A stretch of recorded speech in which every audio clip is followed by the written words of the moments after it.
আসসালামু আলাইকুম। দেখতে দেখতে চোখের পলকের মধ্যেই মনে হলো রমজান মাসটা শেষ হয়ে গেল। একদিন পরেই ঈদ। পৃথিবীতে থাকা জীবিত মানুষগুলির জন্য আনন্দের দিন। কিন্তু যারা পৃথিবীতে আমাদেরকে ধন সম্পদের মালিক বানিয়ে টাকা পয়সা অর্থবিত্ত এগুলি দিয়ে দুনিয়া থেকে বিদায় হয়ে গিয়েছে, তাদের জন্য একটা কষ্টের দিন বা কষ্টের সময়ও বলতে পারেন। আজকের এই ভিডিওটি হয়তো একটু অন্যরকম ভিডিও, এটা কৃষি বা খামার রিলেটেড কোনো ভিডিও না, চাইলে হয়তো আপনি স্কিপ করতে পারেন। এখন যে জায়গাটা মাপামাপির কাজ চলছে, এখানে আমার দাদা এবং আমার দাদির কবর রয়েছে।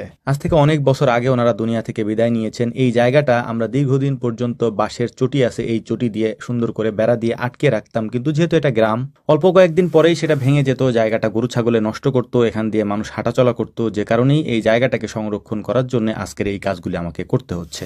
আপনারা হয়তো জানেন এই কাজগুলির সাথে আমি অনেকভাবেই জড়িত, যে কারণেই হচ্ছে আমার কাছে মনে হয় এগুলি যদি সংরক্ষণ করা না হয় দীর্ঘদিন পর হয়তো আমরা এগুলি ভুলে যাব। এখানে কবর ছিল, আর দুনিয়াতে থাকা জীবিত মানুষেরা ভুলে যাওয়া মানুষের জন্য দোয়া করে না। আমার কাছে এটা খুব ভালোভাবেই পরিষ্কার, এ কারণেই এই কাজগুলি আমাকে বাধ্য হয়েই করতে হচ্ছে।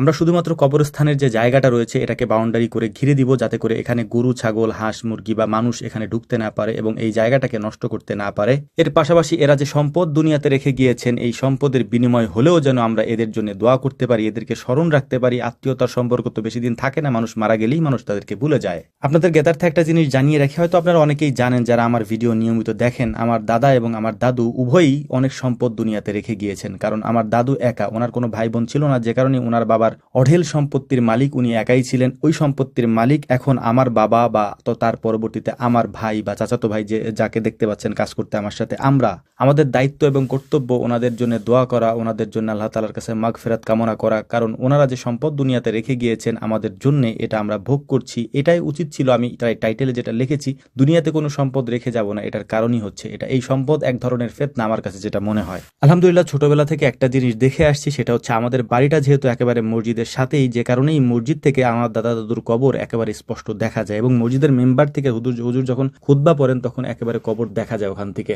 ছোটবেলা থেকে আমি একটা জিনিস দেখেছি, কবরের চিহ্ন যদি না রাখা যায় বা কবর যদি এইভাবে ঘিরে না রাখা যায়, আমরা কিন্তু আগেই বলেছি কবর কিন্তু আমরা পাকা করছি না। কবর যে জায়গাটা আছে বা বাউন্ডারিটা আছে বা কবরস্থান যেটা আছে সেটাকে আমরা ঘিরে রাখছি, যাতে করে এই কবরস্থানের ভেতরে কোনো ধরনের গরু ছাগল এগুলি ভিতরে ঢুকতে না পারে, জায়গাটা যাতে নষ্ট না করতে পারে। এটা আমি বারবার বলছি কারণ এটা নিয়েও হয়তো কন্ট্রোভার্সি হতে পারে। অনেকে বলতে পারে যে ভাই কবর কেন পাকা করলেন? আমরা কবর পাকা করছি না, এখানে যেহেতু একাধিক কবর রয়েছে, ওই একাধিক কবরগুলিকে আমরা একটা বাউন্ডারির মধ্যে রাখার চেষ্টা করছি, যাতে অন্য কিছু এসে এটাকে নষ্ট না করে, যেটা দীর্ঘদিন ধরে হয়ে আসছিল। যেহেতু এটা গ্রাম, আমি ভিডিওর শুরুতেই সেটা বলেছি, ওই জিনিসটা যাতে না ঘটে এ কারণেই এটা করা হয়েছে। এবং এর পাশাপাশি আপনারা জানেন আমি মাঝে মাঝে আপনাদেরকে বিভিন্ন কবর দেখাই, ওই কবরগুলো হচ্ছে দীর্ঘদিন আগের কবর আর কি, যেগুলা আসলে তাদের সম্পদই কিন্তু আপনারা ভোগ করছেন বা আমরা ভোগ করছি। এই কারণেই বলেছি দুনিয়াতে কোনো সম্পদ রেখে যেতে চাই না। আমার জন্য দোয়া করবেন। আসসালামু আলাইকুম।